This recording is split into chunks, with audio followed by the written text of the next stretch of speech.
Genèse ou avec Joseph, bien que tout le peuple pouvait avoir faim, mais il y avait une partie à qui tu avais indiqué où se trouvait la nourriture. Il y avait une partie à qui tu avais donné des instructions claires et précises de pouvoir se nourrir. Et nous sommes cette partie-là, ce peuple que toi, tu t'es acquis par ton sang, Seigneur. Nous voulons te confier ces moments. Dieu de grâce, que ce soit la parole qui descendra droit de ton trône, cette parole qui purifie, cette parole qui délivre, cette parole qui sanctifie, cette parole qui ramène dans le droit chemin, cette parole qui indique la voie à suivre, le chemin à suivre.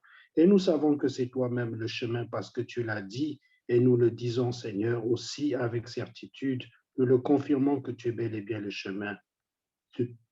Dieu notre Père, tu t'es choisi une bouche par laquelle tu vas nous instruire aujourd'hui. Nous voulons, Seigneur, qu'au-delà de la fatigue liée à la profession de notre frère, au-delà de tout ce qui peut se passer dans son pays d'accueil, nous te prions de le fortifier, nous te prions de l'équiper, nous te prions de le remplir pour qu'il soit pour nous, Seigneur, une bénédiction. Nous te rendons grâce pour tout l'auditoire, nous te rendons grâce pour tous les moyens mis en action, Seigneur, pour la tenue de cette réunion. Que ton Saint-Nom soit glorifié. C'est notre prière au nom de Jésus-Christ, notre Seigneur et Sauveur. Amen. Amen. Merci beaucoup, mon frère. Dieu te bénisse richement, mon frère Nicodème. Amen. Amen. Et nous allons, sans tarder, donner la parole à notre frère Deyo Ziaka pour qu'au travers de sa bouche, que nous puissions écouter la parole du Seigneur. Mon frère Deyo, vous avez la parole, mon frère.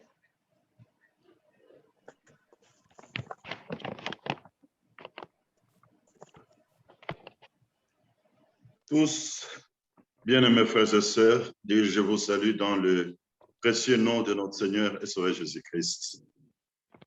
Et nous sommes reconnaissants à notre Dieu du privilège que nous avons en notre temps d'écouter la parole destinée à notre temps. Nous sommes cette génération qui a reçu la visitation céleste. Dieu qui a promis d'envoyer avant le jour du Seigneur, il a promis d'envoyer Élie le prophète afin que la foi qui était au commencement a accompli sa parole en envoyant Frère Branham avec ce mandat précis. Et nous pouvons vraiment témoigner tous que par ce ministère, Dieu nous a donné tout ce qui était nécessaire, qui devait être révélé, afin que notre marche, notre foi soit conforme à sa volonté. Nous sommes heureux que nous ayons ce temps ce soir de pouvoir partager ensemble cette parole qui nous est précieuse, que le Seigneur nous a destinée. Et ceci, bien-aimés, non pas comme des moments juste de récréation, mais il s'agit pour nous de temps de préparation. Car Matthieu, chapitre 25, au verset 10, celles qui étaient prêtes entrèrent dans la salle des noces. Donc, il y a ceux qui seront trouvés prêts, qui entreront dans la salle des noces, et il y a ceux qui ne seront pas trouvés prêts, qui ne pourront pas entrer. Ce moment, c'est le moment de la préparation. Et lorsqu'il est question de la préparation, nous devons vraiment faire très attention pour prendre au sérieux ce que Dieu est en train de faire maintenant, afin que nous puissions prendre part à ce que Dieu est en train de faire. Nous sommes nous-mêmes devenus une partie du plan de Dieu, le plan que lui-même a conçu avant la fondation du monde. Aujourd'hui, nous nous retrouvons comme étant les derniers maillons, la troupe au sein de laquelle il va pleinement manifester Jésus-Christ. il va achever son œuvre qu'il a commencée, mais avant que cela n'arrive, il faut que la parole soit placée correctement, une parole parfaite qui nous communique la foi parfaite, une foi parfaite qui produit en nous l'amour parfait. Et seul l'amour parfait entrera là-bas. Voilà l'importance, bien-aimés frères et sœurs, des temps que nous connaissons aujourd'hui, les temps que nous avons maintenant, où nous écoutons la parole parfaite de Dieu. Une parole sans interprétation, une parole sans mélange, mais telle qu'elle est sortie de la bouche de Dieu, c'est comme ça qu'elle est proclamée au milieu de nous, afin que tout ce qui est faux, toutes les fausses expériences soient écartées, soient ôtées, mais que la parole de Dieu nous introduise dans de véritables expériences qui sont des expériences bibliques. Que Dieu nous fasse tous grâce partout où vous êtes, que ce moment ne soit pas vraiment un moment de gaspillage, que ce soit un moment au cours du cœur, lequel le Seigneur fera quelque chose de spécial dans la vie de nous tous. Notre frère est revenu sur la parole qui nous a été lue hier, mais dans l'ensemble, nous pouvons dire que nous avons connu un week-end, une fois de plus, richement béni. Après un tel week-end, quand je pouvais penser encore à ce rendez-vous de ce jour ici, après un tel week-end, je pouvais vraiment me poser la question, qu'est-ce que j'ai encore à dire? Qu'est-ce que je vais apporter de plus? Parce que l'Esprit nous a parlé encore d'une manière très ouverte, d'une manière claire, en sorte que nous avons compris ce qui convient pour nous tous et nous avons besoin du secours de notre Dieu et de son soutien. Nous allons prendre quelques temps pour partager ensemble ce que le Seigneur a mis sur notre cœur et qu'il bénisse cela, que ce soit la bénédiction pour vous tous, là où vous êtes. Pour nous, ce qui est important, bien-aimés frères et sœurs, il s'agit de comprendre que ce n'est plus le temps d'écouter des hommes, ce n'est plus le temps d'écouter des réflexions humaines, c'est le temps d'écouter ce que l'Esprit dit à l'Église.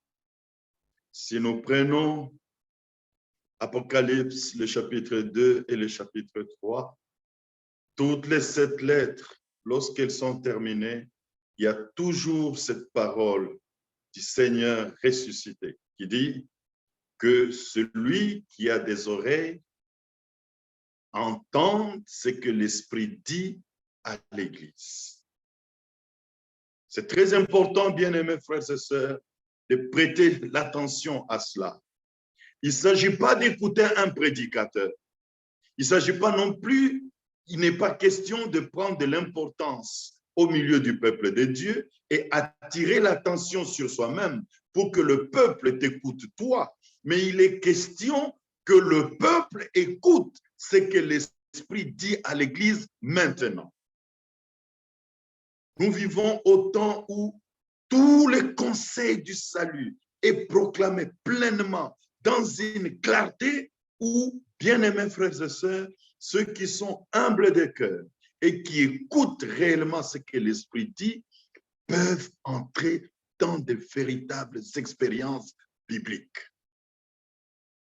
Aujourd'hui, sous l'écoute de la véritable parole de Dieu, on peut encore avoir, comme au commencement, des cœurs vivement touchés.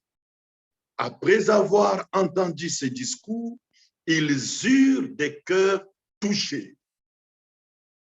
Il ne s'agit plus de prédications conçues, manufacturées par des hommes, mais il s'agit des choses que l'Esprit proclame à l'Église maintenant. Et ceux qui sont des dieux sont saisis par cette action de l'Esprit. Ils écoutent ce que l'Esprit dit à l'Église et ils ont le cœur vivement touché. Et ceux qui ont le cœur touché peuvent être conduits par l'Esprit à la repentance sincère ils peuvent expérimenter une véritable conversion et ils peuvent venir au Seigneur pour dire, à toi je me rends, Seigneur Jésus-Christ, pardonne mes péchés, sauve mon âme. Ils peuvent se rendre à Jésus-Christ et dire, je veux mourir avec toi. Ils ont écouté la prédication de la croix. Ils ont compris l'amour de Dieu manifesté en Jésus-Christ sur la croix, alors que c'est nous qui avions péché. C'est nous qui devrions subir la peine de nos péchés. Mais Dieu qui nous a tant aimés, il n'a pas accepté que nous puissions mourir. Il nous a envoyé son Fils afin que lui meure en tant que sacrifice expiatoire. La proclamation de la parole doit nous amener à cette conviction par le Saint-Esprit, que chacun d'entre nous accepte et reconnaisse que ce jour-là, lorsque Jésus, le Fils de Dieu, mourit à Golgotha, c'est pour toutes mes transgressions qu'il est mort, qu'il a donné sa vie à Golgotha. Et quand nous disons toutes les transgressions, il ne s'agit pas de nos péchés en partie, mais il s'agit de toutes nos transgressions. La foi doit nous amener à saisir cela et à comprendre que pour nos péchés, il les a tous oubliés. Nos iniquités, il les a tous pardonnées et il les pardonne toujours. La proclamation de la parole par le Saint-Esprit envoyé du ciel doit nous amener à cette conviction et vivre sans aucun sentiment de culpabilité. Que voilà, Dieu m'entend en jugement pour ceci, Dieu m'attend en jugement pour cela. Non, mais la foi accepte que lorsqu'il mourit à Golgotha, il a pris tous mes péchés, il a porté la peine de toutes mes transgressions, il a souffert pour cela. Le châtiment qui nous donne la paix est tombé sur lui. Ainsi, ayant vu l'amour de Dieu manifesté en Jésus-Christ, qui a souffert pour nos péchés, peut dire, Seigneur, je viens à toi, je veux mourir avec toi. Seigneur Jésus, sauve mon âme. C'est un tel homme qui peut aller dans les eaux de baptême, mort avec Jésus-Christ, enseveli avec Jésus-Christ. Dans les eaux de baptême, il est enseveli avec lui, mais il ressuscite avec Jésus-Christ.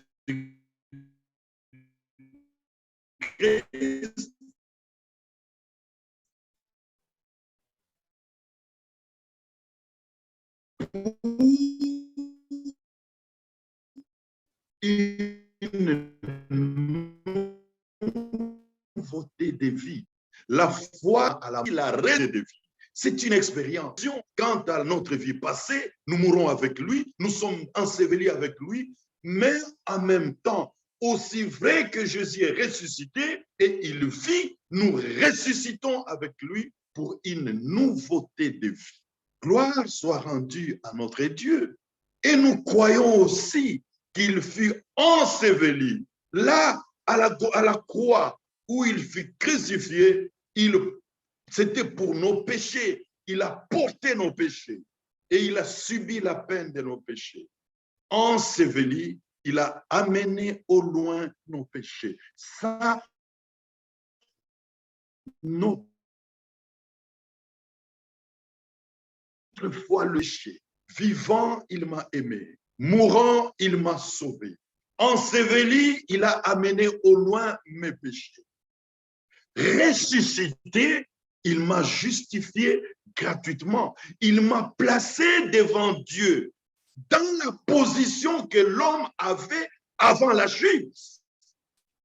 Bien-aimés frères et sœurs, ça ne peut pas être autrement. Tu ne peux pas recevoir en toi la vie du ressuscité et avoir en toi le péché. Non. La question du péché est réglée là à Golgotha. Toutes nos transgressions, toute désobéissance a reçu là-bas sa juste rétribution. Christ a souffert pour nous, Christ a souffert pour nos péchés. Étant justifié, étant ressuscité, il n'est pas sorti des tombeaux avec nos péchés. Il est sorti sans péché.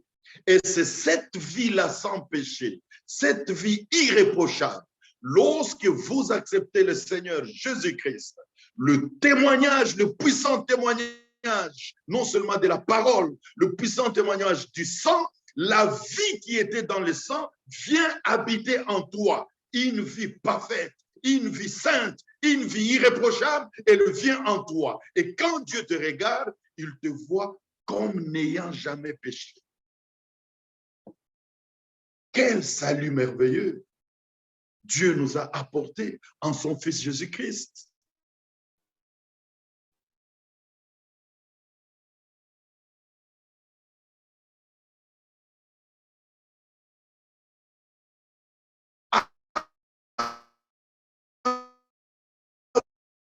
Avant d'aller plus, pas en partie, tout est péché.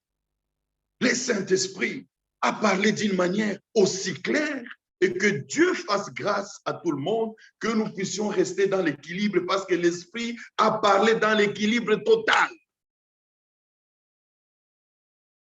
Celui qui a un bon esprit comprend toujours de la bonne façon ce que l'Esprit dit. Il s'agit de ce que l'Esprit nous dit. Mais celui qui n'a pas de bonnes dispositions comprendra mal. Ah, donc Frère Franck a dit, il nous a pardonné nos péchés passés et il nous a pardonné même les péchés qui arriveront encore, les fautes qui arriveront dans notre vie, sont déjà prises en charge par le sang de l'agneau. Ah, donc on peut aller parce que non, bien-aimés frères et sœurs. Celui qui est né de Dieu comprend correctement. Celui qui est né de Dieu comprend correctement ce que l'Esprit dit à l'Église. Ici, nous comprenons qu'il n'a pas pris, il n'a pas porté nos péchés en partie avant même que nous ne naissions, que nous ne venions dans ce monde, que nous ne commettions une faute ni quoi que ce soit. Christ mourut à Golgotha pour nos transgressions, pas en partie, mais pour toutes nos transgressions. Il mourut à Golgotha. Et lorsque l'évangile nous est annoncé, lorsque nous sommes touchés par le Saint-Esprit, nous sommes vivement touchés au cœur, nous comprenons l'amour de Dieu, nous venons à lui, nous nous rendons à lui, nous mourons avec lui, nous ressuscitons avec lui pour une nouveauté de vie. Là, bien-aimés frères et sœurs, il s'agit maintenant de la marche avec le ressuscité. C'est ainsi que nous avons été merveilleusement conduits dans beaucoup d'écritures hier. Je ne sais pas revenir sur tout ça. C'est lui qui est né de Dieu. Celui qui est ressuscité avec Jésus-Christ marche en nouveauté de vie. L'écriture qui nous a été lue ici dans Colossiens chapitre 2, il s'agit de la circoncision. Nous pouvons lire l'écriture. Colossiens 8.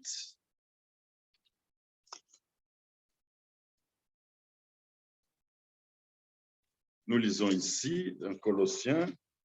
Je vais commencer d'abord au chapitre 1er,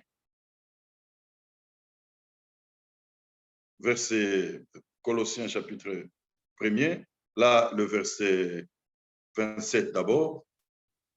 Dieu a voulu leur faire connaître quelle est la glorieuse richesse de ce mystère parmi les païens, savoir Christ en vous, l'espérance de la gloire.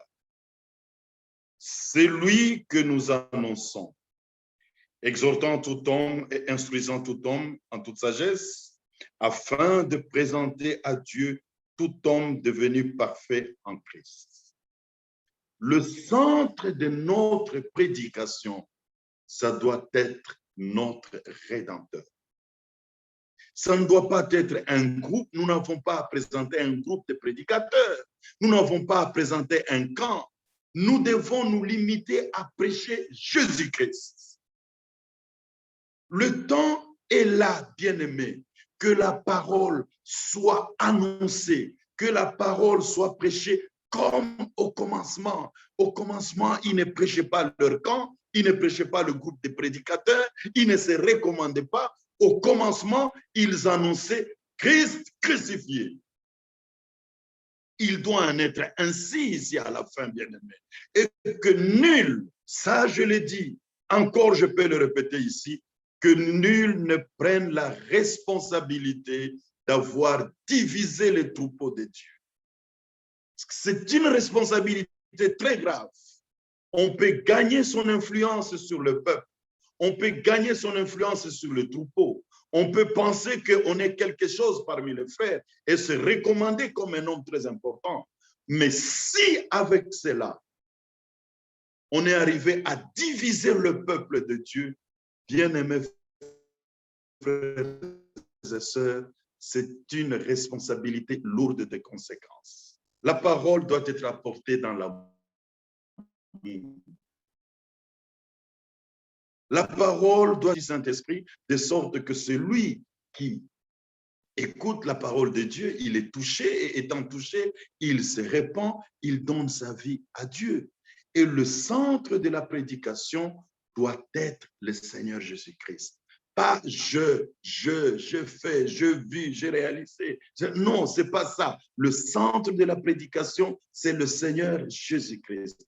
Autrement, nous sommes responsables des divisions parmi le peuple. Lorsque nous voulons être des juges des fautes des uns ou des autres, lorsque nous voulons dire que celui-là, il vaut mieux que celui-là, celui-là est comme ceci, on est en train de créer des camps de meilleurs, des camps des justes, des camps des bons, mais les apôtres n'ont pas fait ça. Le Seigneur Jésus-Christ lui-même n'a pas fait ça. Des hommes de mauvaise vie, des hommes de mauvaise qualité sont venus à notre Seigneur. Il ne leur a pas fait de reproches, il les a accueillis tels qu'ils étaient. Et par la puissance de transformation que lui avait, il a transformé leur vie. C'est ça, bien-aimé, qu'on attend de la proclamation de la parole. Et c'est ça, bien-aimés frères et sœurs, qui va nous amener dans une unité de la foi et non pas dans des groupuscules du message, des divisions qui n'ont pas de sens, des camps qui n'ont pas de sens, où les gens se sont constitués des chefs de bande dans le message. Ça ne doit plus être ça. Bien-aimés frères et sœurs, il est plus tard que nous ne le pensons. Si les gens pensent encore qu'ils ont encore le temps de former leur camp, de former leur royaume dans le royaume de Dieu, je l'ai dit maintenant, c'est trop tard. Paul dit ici, c'est lui que nous annonçons. Ici, à la fin, la prédication doit être Christ crucifié, le centre de la prédication. Celui-là même, celui-là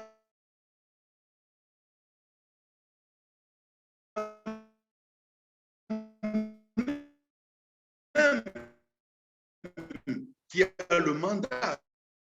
Je crois que tout le monde suit. Je ne sais pas s'il y a un... C'est bon, tout le monde entend. Ah, Dieu soit loué. Si tout le monde suit, nous n'allons pas prendre beaucoup de temps, mais nous devons tout simplement comprendre que la prédication qui était au commencement revient ici à la fin. La base, le centre de la proclamation de la parole, c'est Christ crucifié, présenter aux rachetés la rédemption que Dieu a acquise pour eux, afin que tous ceux qui sont destinés au salut prennent possession de leur salut, et non pas former des groupuscules, des camps, diviser le peuple de Dieu. Ça, c'est trop tard. Ce n'est plus le temps de créer des royaumes dans les royaumes des cieux. Celui qui a des problèmes dans sa marche, qui a des difficultés, prions pour lui, recommandons-le au Seigneur, supportons les faibles, supportons-nous les uns les autres. Supportons-nous, bien-aimés frères et sœurs, les uns les autres, mais ne supportez aucune erreur. Le faible, je vais le répéter et je veux que je sois plus clair encore. Un frère faible, un frère qui a des manquements, Romains chapitre 15, que ceux qui sont forts supportent les faibles. On doit encore, l'Écriture dit, nous devons nous accueillir comme Christ nous a accueillis. Il ne doit plus y avoir de divisions parmi les frères parce que celui-ci a fait ceci, parce que celui-là est là. Laissez ces choses au juste juge. Laissez, ça ne doit même pas faire objet de nos prédications. Laissez ces choses au juste juge. Supportez les faibles. Supportez-les dans l'amour de Dieu. Mais ne supportez aucune erreur dans la parole de Dieu. Ça doit être une prédication parfaite. Une parole produit en nous l'amour parfait. Et seul l'amour parfait entrera. Mais si on croit que nous pouvons encore créer nos royaumes, il est trop tard. J'insiste beaucoup que Dieu nous fasse grâce, que nous puissions revenir au modèle apostolique. Christ était le centre de toute proclamation de la parole. C'est lui que nous annonçons, exhortant tout homme et instruisant tout homme en toute sagesse, afin de présenter à Dieu tout homme devenu parfait en Christ. C'est à quoi je travaille. Paul a travaillé à ça, en combattant avec sa force qui agit puissamment en moi. Nous aussi aujourd'hui travaillons à cela, avec la force de Dieu qui doit agir en nous puissamment. Et dans l'amour divin, Dieu va achever son œuvre et il manifestera pleinement Jésus-Christ en nous tous et nous irons tous dans la gloire. Nous devons dire, bien-aimés frères et sœurs, comme l'homme de Dieu le répète, frère Branham a fait tout ce qui était lié à son mandat. Tout ce qui était lié au mandat du messager de l'âge, il l'a accompli. Et quand Dieu a terminé avec lui, Dieu a repris son serviteur. Le porteur du mandat courant aujourd'hui, il dit, j'ai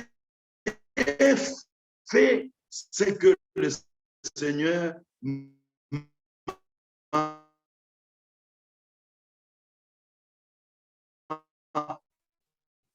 demandé de faire.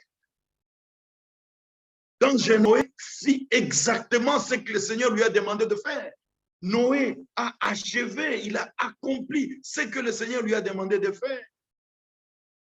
Quand Noé a achevé ce que le Seigneur lui a demandé de faire, qu'est-ce qui restait en plus? Ce qui restait en plus, c'est le Seigneur lui-même maintenant devait envoyer le déluge.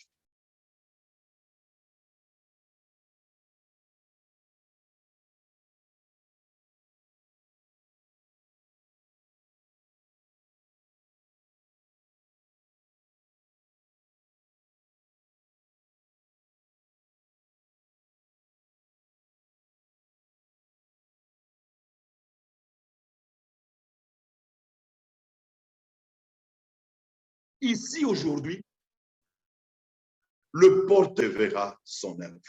Il accomplira ce qu'il a résolu de faire. Et ça, pleinement dans cela. Aujourd'hui, nous proclamons la parole par sa puissance, mais lui, il va achever ce qu'il a commencé. Et là, bien-aimés frères et sœurs, au chapitre 2, je veux en effet que vous sachiez combien est grand le combat que je soutiens pour vous. Et pour ceux qui sont à la Odyssée, et pour tous ceux qui n'ont pas vu mon visage en clair, en la chair, afin qu'ils aient le cœur rempli de consolation. Nos prédications ne doivent pas troubler, elles doivent apporter la consolation. Qu'ils soient unis dans la charité. Nos prédications ne doivent pas diviser. Nos prédications doivent unir et enrichir d'une pleine pour connaître le mystère de Dieu, savoir dans lesquels sont cachés. Gloire soit rendue à notre Dieu. Et là, je continue. On peut aller directement au verset 9. car en lui habite la divinité. Vous avez tout pleinement en lui, qui est le chef de toute domination et de toute autorité. Et c'est en lui, vous avez été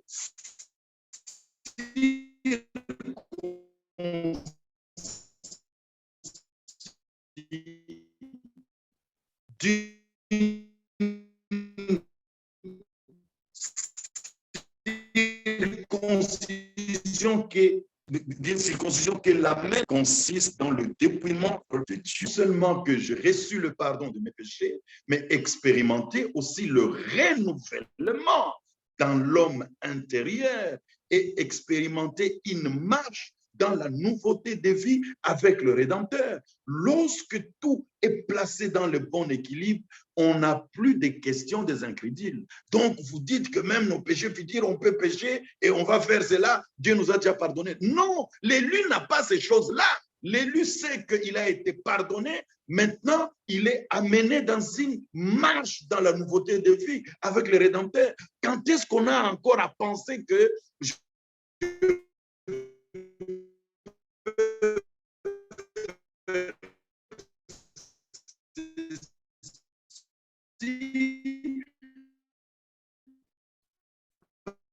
parce qu'il m'a déjà pardonné? Non, questions qui n'appartiennent pas aux élus. Information de l'évangile du royaume. Une nation dans le monde entier pour servir de témoignage. Et après viendra la fin. Il s'agit de la bonne nouvelle du royaume. Et là, dans Matthieu chapitre 13, verset 22, je crois bien, ou 24,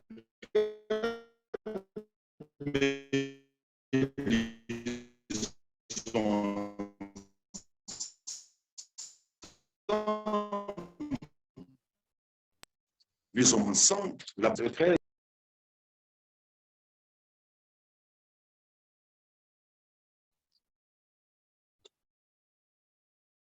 Verset 22, Matthieu chapitre 13, verset 22.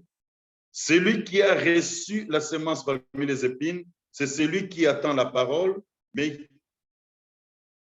mais en qui les soucis du siècle et la séduction des richesses étouffent cette parole et la rendent infructueuse. Celui qui a reçu la semence dans la bonne terre, c'est celui qui entend la parole, mais il s'agit de la parole du royaume et la comprend. Il entend la parole du royaume et la comprend et porte de fruits. Un grain en donne 100, un autre 60, un autre 30. Voici ce que nous attendons par la proclamation de la parole de Dieu. Que à la proclamation de la parole, véritables expériences.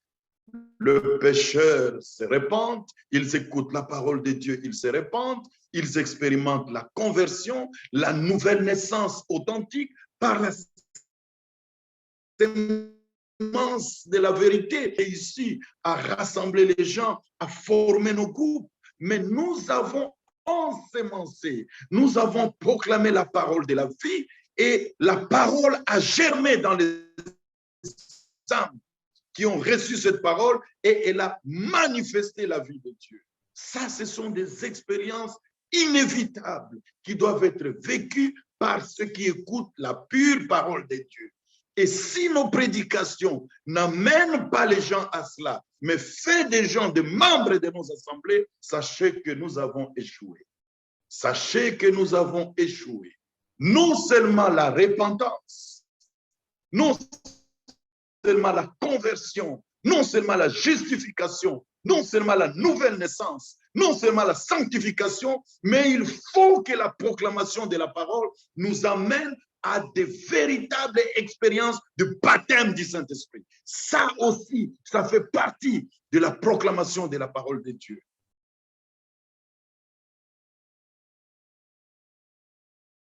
Lorsque la parole doit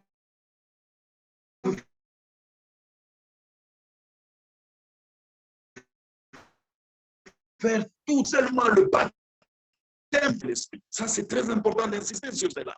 Le temps est arrivé où, bien aimés frères et sœurs, on n'a plus à jouer aux membres des groupes, qu'il a une relation directe, une relation personnelle avec le Seigneur. La paix de Dieu doit être dans notre cœur. Étant justifiés par la foi, nous avons la paix avec Dieu. Ça doit être cette paix intérieure. Ça doit être là. Je vous dis, le Saint-Esprit travaille.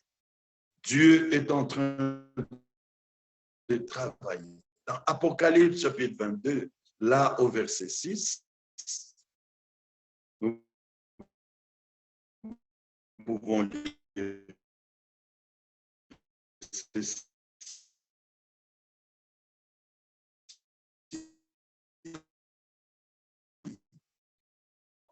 car il 22, verset 6, et il me dit, ces paroles sont certaines et véritables.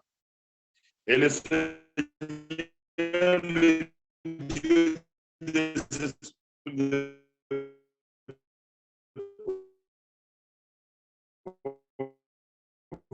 a envoyé son âme, qui doit se mettre au verset 16. Non. Moi, Jésus, j'ai envoyé mon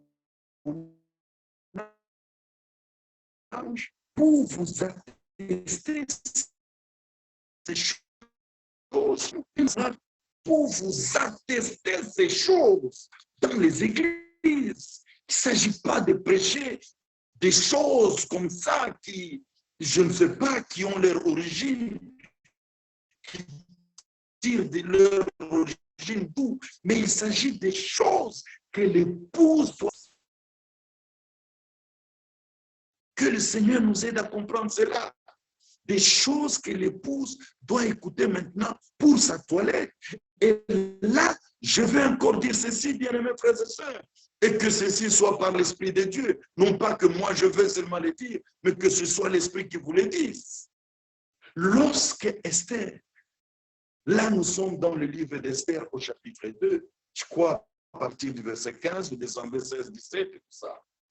Lorsque le tour d'Esther arriva, regardez que avant que le tour d'Esther n'arrive, les autres vierges allaient devant Assuérus, mais ce sont des vierges qui allaient encombrer des choses. Ils avaient des choses qu'elles ont amenées avec elles.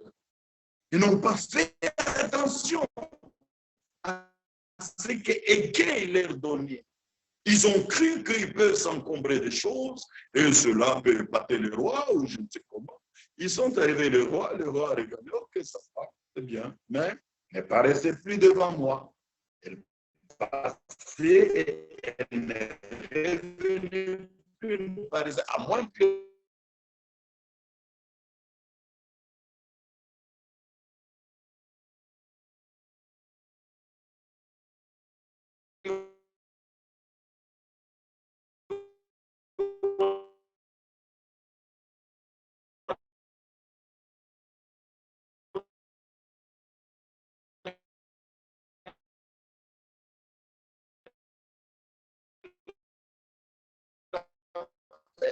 où elle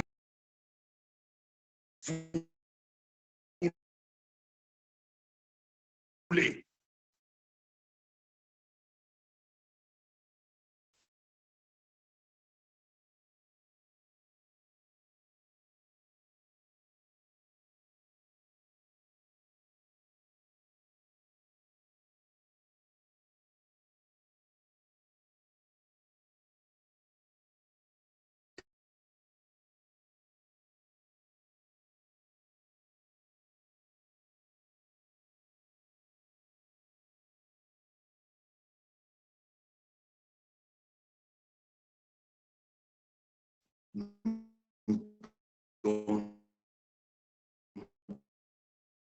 Maintenant.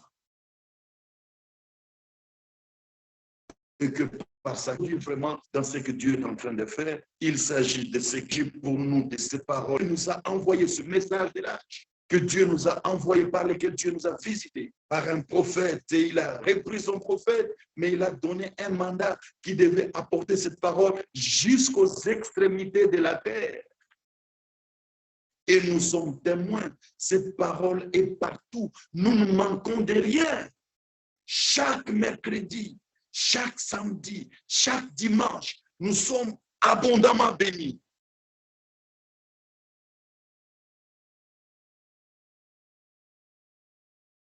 Si nous comprenons le travail que l'Esprit fait pendant ce moment-là, si l'homme de Dieu s'assoit, lui-même s'assoit, il dit, écoutons.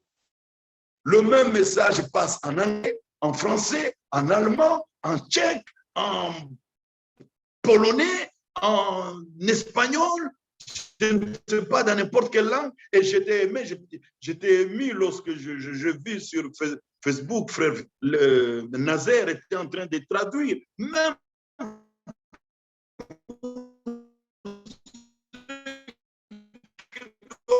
suivant Lingala, Dieu est merveilleux. Lui aussi suit. Est-ce qu'il manque à prêcher? Il ne manque pas à prêcher. Il a aussi à prêcher, mais il dit, suivons, lui-même suit. Il s'agit de l'action de l'esprit. Et là, bien-aimés frères et sœurs, pas d'écartier avec ça. Pas de complaisance. Quand Dieu agit, quand Dieu parle, le véritable élu sont là et prennent part à ce que Dieu est en train de faire. La conduite de l'esprit nous conduit là où Dieu parle, là où Dieu agit et nous fait prendre part à ce que Dieu fait en notre temps. Nous ne sommes pas étrangers, mais nous prenons part à ce que Dieu fait maintenant. Une même parole proclamée par l'Esprit de Dieu au monde entier au même moment. Et nous tous, nous disons Amen à la parole. Bien-aimés, c'est une puissante action de Dieu que nous sommes en train de vivre maintenant. On ne peut pas diluer cela. On ne peut pas présenter cela comme un fait divers. C'est capital, c'est lié à notre toilette, c'est lié à notre préparation, c'est la conduite de l'esprit. Aujourd'hui, on ne se lamente pas sur Corona. J'étais très touché et très joyeux, très content lorsque l'homme de Dieu avait dit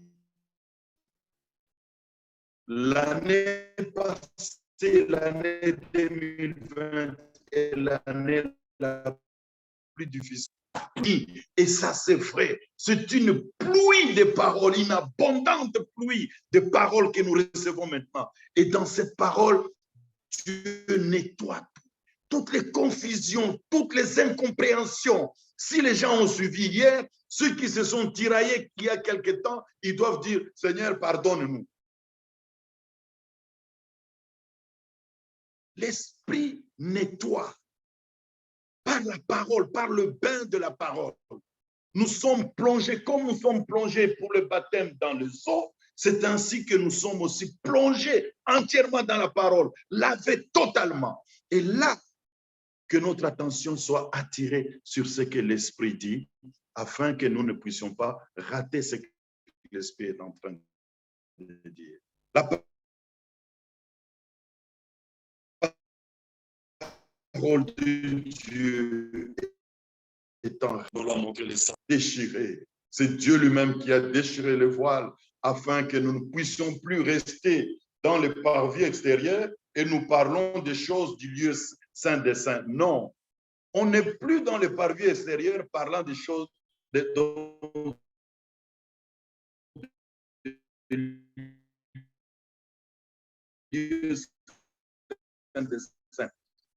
Nous sommes entrés dedans et nous voyons le sang qui est sur le propitiatoire et nous sommes rassurés du pardon, nous sommes rassurés de la rédemption, mais nous recevons la pleine parole de Dieu, le témoignage du sang, le témoignage de la parole, le témoignage de l'Esprit agissant en nous et nous disons gloire soit rendue à notre Dieu.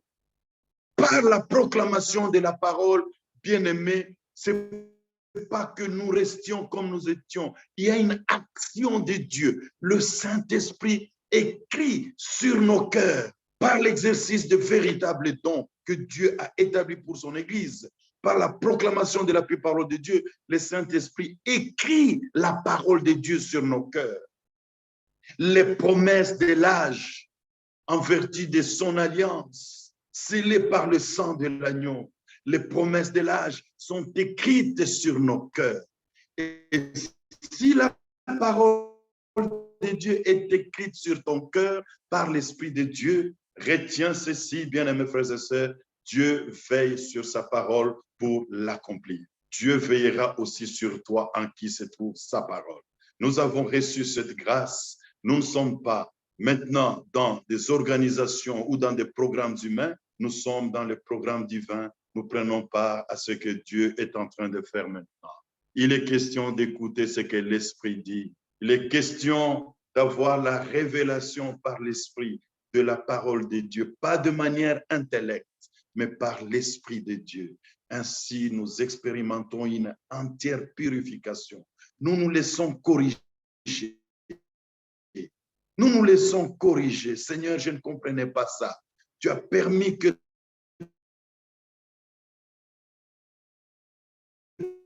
ton serviteur puisse encore parler d'une accorde-moi la grâce d'être dans cette parole, pétri dans cette nourriture et de faire corps avec cette parole-là.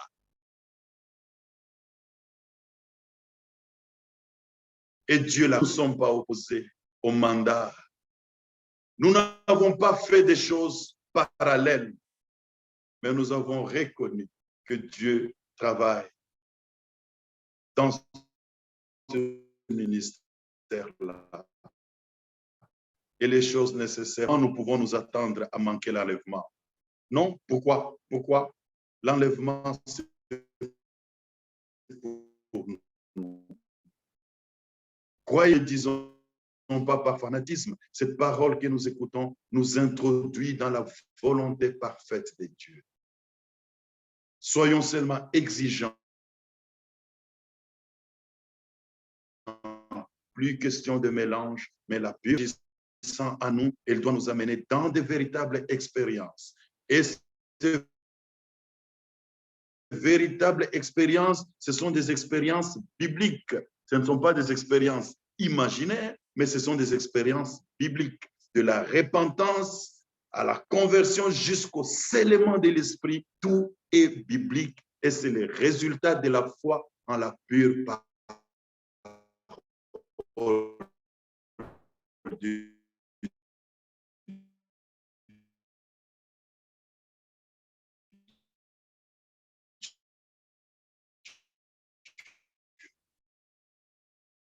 Que Dieu céleste pénètre par son esprit pour nous montrer de quoi il est question maintenant et que nous ne soyons pas étrangers à ce qu'il est en train de faire, mais que nous prenions entièrement part à ce que Dieu est en train de faire. À lui soit l'honneur et la gloire au nom de Jésus-Christ. Amen. Je vais prier. Dieu notre Père, c'est par ta grâce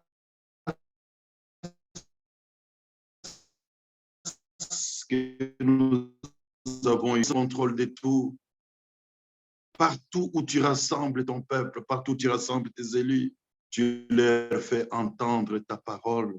Et ta parole les introduit dans les véritables expériences. C'est la parole du royaume que nous écoutons. Nous ne l'écoutons pas pour notre témoignage. Pour le témoignage, nous l'écoutons pour notre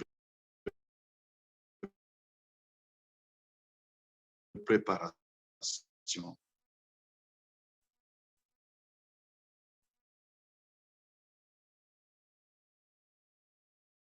Fait qu'il en soit ainsi dans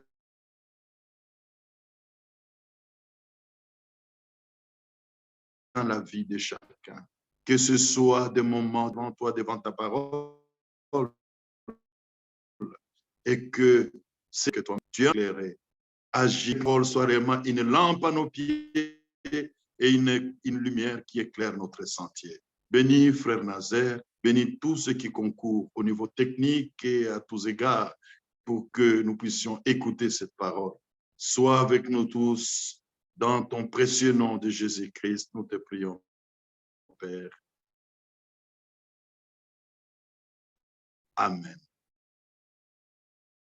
Amen. Amen. Merci beaucoup, mon frère Déo. Dieu te bénisse richement. Que Dieu bénisse richement, alors richement, mon frère Déo. J'ai un petit souci de réseau. Je voulais me rassurer que tout le monde m'entend. Est-ce que tout le monde m'entend là? Tout le monde m'entend?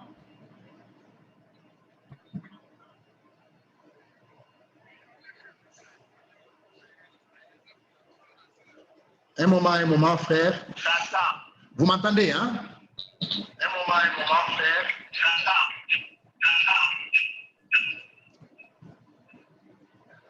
Alors, donnez-moi une petite minute, frère.